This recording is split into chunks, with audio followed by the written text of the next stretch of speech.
tupo katika mashindano ya Qur'ani, na katika hali ya kipekee hii ndio mara yangu ya kwanza naweza kufika katika eneo lililoandaliwa jambo kubwa kama hili, licha ya kwamba mvua inanyesha, lakini jambo linaendelea pasi na kuharibika utaratibu wake.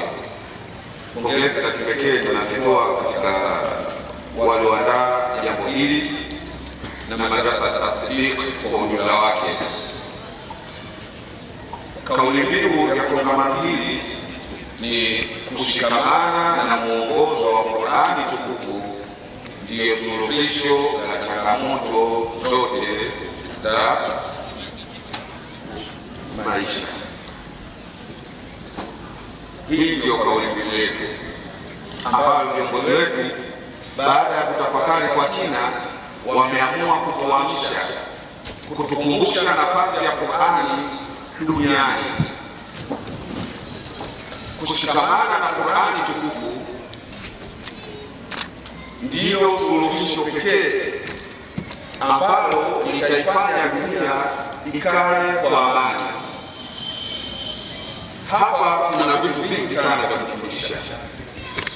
Miongoni mwa mambo ya kufundisha kutokana na kauli mbiu hii kwamba binadamu anapoishi duniani anahitajia sana kitu kitakachoweza kutuliza moyo wake, kitu ambacho kitaweza kutuliza akili yake, kitu ambacho pale anapokuwa amefadhaika, amepatwa na mshtuko, hana pa kukimbilia, muda huu ndipo ambapo mtu anahitajika sana ashikamane na Qur'ani.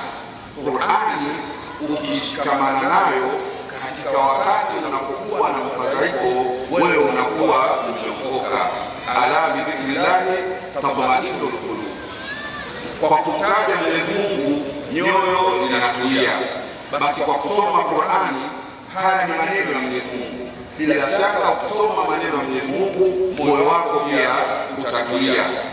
Leo tumeweza kuona uongozi wa As-Siddiq umeweza kuangalia vijana ambapo lao tukiwapa ruhusa waendelee kusoma pengine mpaka magharibi, muda wa kufuturu tusingechoka. Hii ni kwa sababu Qur'ani ni mwongozo wa roho. Mtu anasikia raha kusikiliza Qur'ani. Kwa upande wa wazazi wetu, hasatan kina mama, hawa vijana wanaosoma hapa As-Siddiq, tujitahidi sana wanaporudi majumbani tuwatengee muda maalum wa kukaa kuwasikiliza wanaposoma Qur'ani. Kina mama, niwaombe kwa heshima kubwa sana watoto hawa ambao wanaofundishwa kwa juhudi kubwa hii Qur'ani hapa, watakaporudi nyumbani, basi wazazi waonesheni thamani ya Qur'ani. Kama ambavyo wazazi tunafanya juhudi za kuwahimiza watoto wafanye exercise wanazopewa kufanya majumbani, basi tuoneshe umuhimu mkubwa kwamba mtoto wangu amehifadhi Qur'ani na mimi napenda kusikiliza Qur'ani kutoka kwake. Kwa kufanya hivyo, ile nyumba kwanza inakuwa ina baraka, inabarikiwa na Mwenyezi Mungu Subhanahu wa Ta'ala. Lakini kwa kufanya hivyo tunakuwa tumefuata sunna ya Mtume Muhammad sallallahu alaihi wasallam.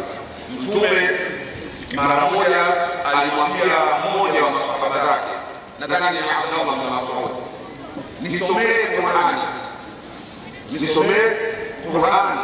Sahaba yule kwa mshtuko akasema, aqra'u fika au aqra'u alayka wa fika unzila, nikusomee wewe Mtume ni Qur'ani na kwako wewe Qur'ani imeshushwa?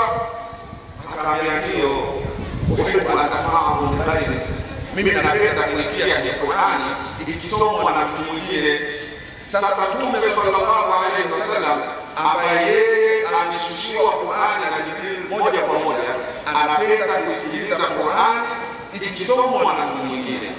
Vipi kwa sisi leo tusoweza kusoma Qur'ani, labda tushindwe kuwatumia watoto wetu ambao tayari wameshakufatishwa Qur'ani, tukakaa tukawasikiliza wanaposoma Qur'ani? Basi usia wangu kwa wazazi, kwa vijana hawa ambao wamefanya kazi hii kubwa, wawachukue, wawatengee muda maalum ambao watakuwa kazi yao ni kusikiliza Qur'ani.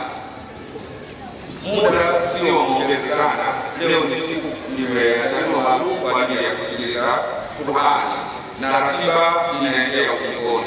Tusizungumze mengi tukawavuga na watu wengine, tuombe tushikamane na hili moja.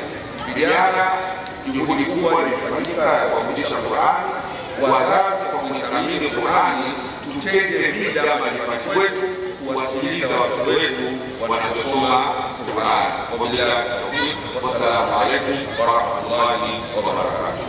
Wa alaykum shekhe wetu, maneno mnayotufundisha siku zote, khairul kalami ma qalla wa dal, ndio aliyoyatumia. Ujumbe unaotuhusu sisi walimu wa Qur'ani ya Siddiqi tutafanyia kazi, tunakuahidi nyote mashehe wetu na walezi, na unaohusu shule aloko mkono wako wa kushoto, yeye ndo mwenyewe ashakuelewa. Na hivyo unavyomuona anaupiga mwingi huyo, Tanzania hii labda anashindwa na Mama Samia wanamshinda kwa kuupiga mwingi, hana shoo ndogo na hadi Buhari. Alhamdulillah, Allah akuhifadhi. Bosi wetu huyo amekusikia kwa ujumbe ule unaohusu shule kwa na wazazi, naamini watafanyia kazi.